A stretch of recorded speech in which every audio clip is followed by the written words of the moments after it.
السلام علیکم. کدامی که مرا میشنوه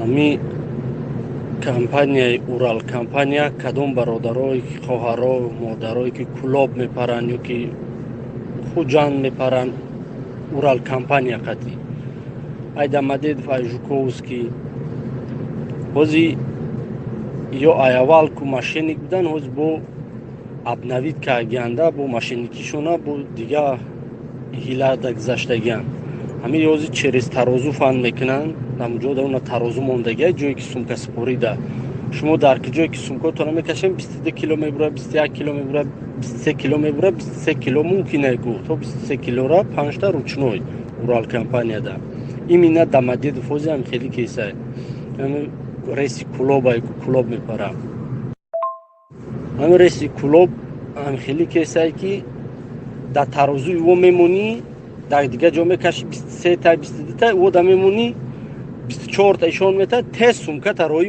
میکنن می نویسن میتند که برای لیشنی 1 کیلوگرم زیاده کروچی برای پلاتیت که میرای 2500 تا میگیرن همین 2500 میگیرن برای 1 کیلو یا که 5 کیلو بزرگ نیست فرق نداره برای هم قمی کدامی که میپره اورال کمپانیا ده ایمین ای کلوب اهمیت بتین وقتی سومکاتون میمونین ترازو ده نگاه کنین همه بالا ده می نویسه 23 کیلو امو 24 تا بر اومده تیز بگیرین سومکاتون که و یا روی میکنن فهمیدی سراونو بعد دیگه بیفایده میشه اوس دعوا و جنجال برای هم حرکت کنین همونجا کدام مهاجری که میروه مادراتون روی میکنین اپاتون زناتون فرق نداره کدامی را خواهراتون برین سومکاشون بزگرونین که حاضی همه خیلی میکنن و بعد دیگه گریه کردن نمیاده برادر بردم روی کن و جنجال بفایده فقط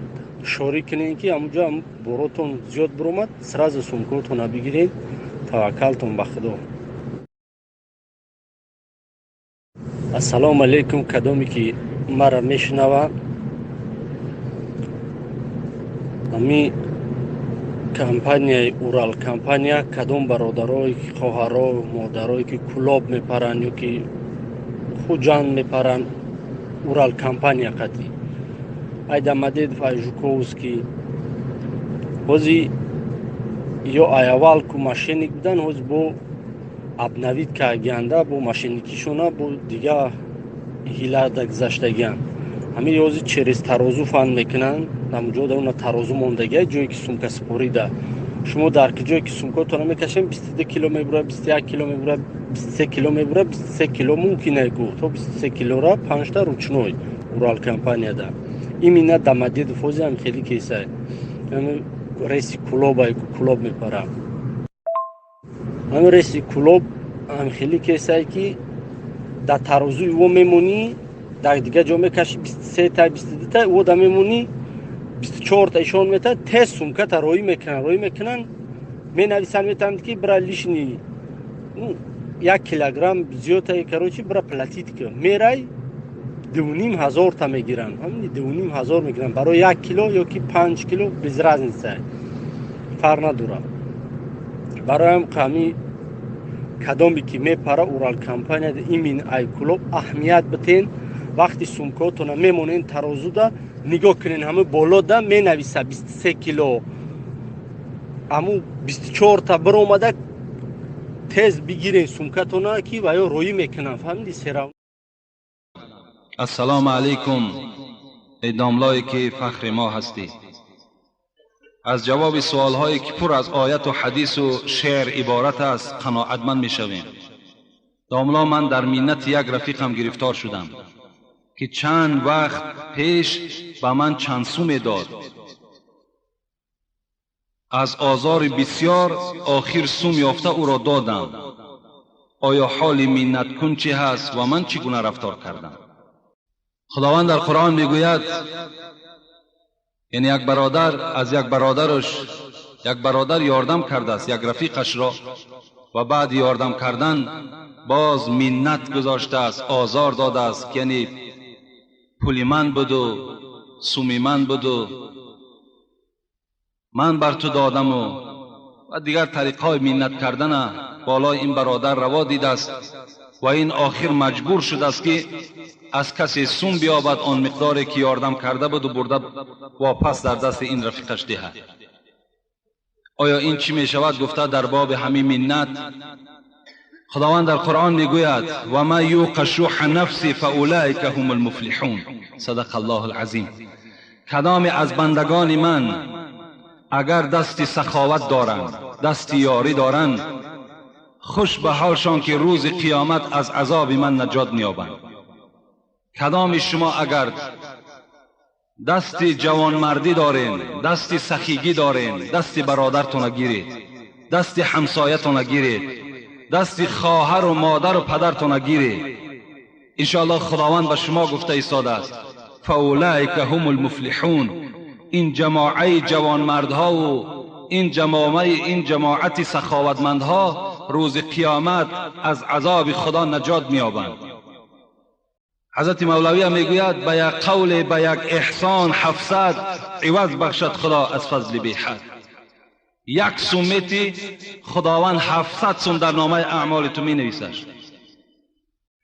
لکن در قرآن سوره بقره خدا چی میگوید؟ استعیذ بالله ولا تبطلوا صدقاتکم بالمن والعذا.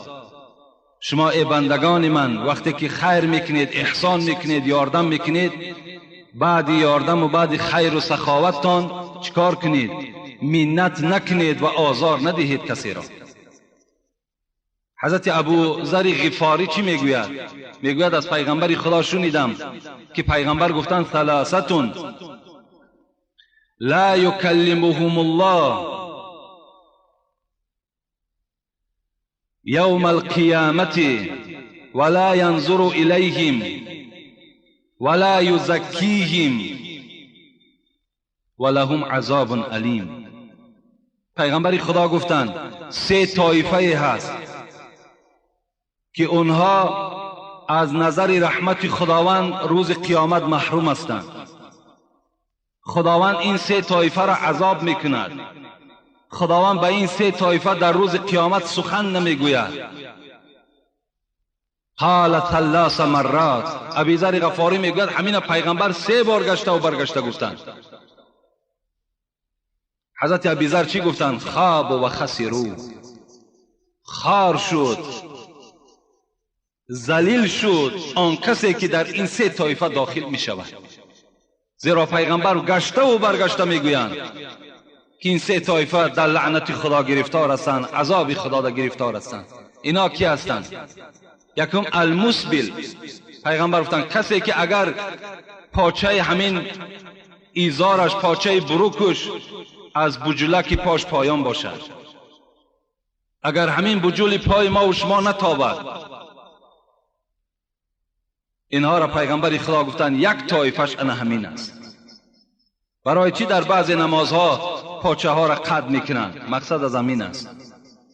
لیکن محدثا میگویند که اگر آدم پاچش اگرچه کشال هم که باشد، با همین پاچه کشالش تکبری نداشته باشد، فخر نداشته باشد، باکی ندارد. دویم کی هست؟ والمنان.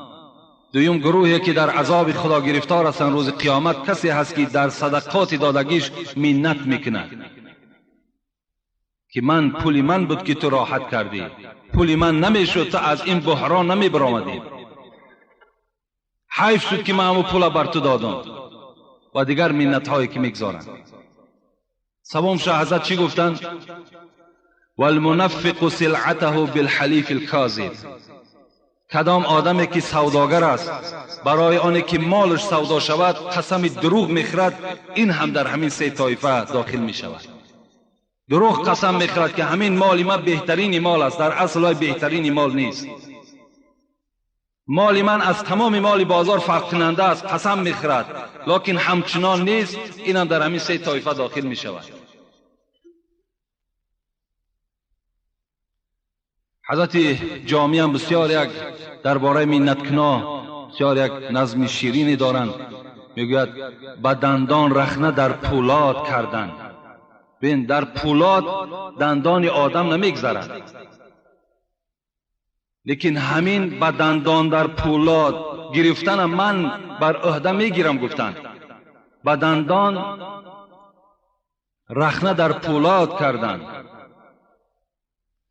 به ناخن راه در خارا بریدند، فرو رفتم به آتشدان نگونسار، به پیلکی دیده آتش پاره چیدند، به فرقی سر نهادن 100 شتربار، ز مشرق جانب مغرب دویدن، بس بر جامع آسان تر نماید که باری منتی دونان کشیدن.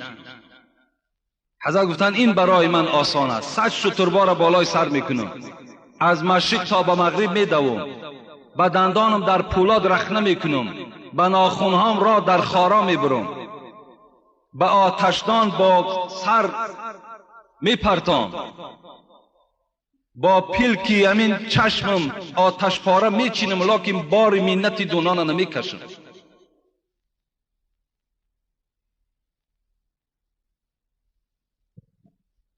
السلام علیکم بابای حاجی، التماس به ما فهمانده دهید که همه انسان ها به دوزخ برده میشوند یا نه؟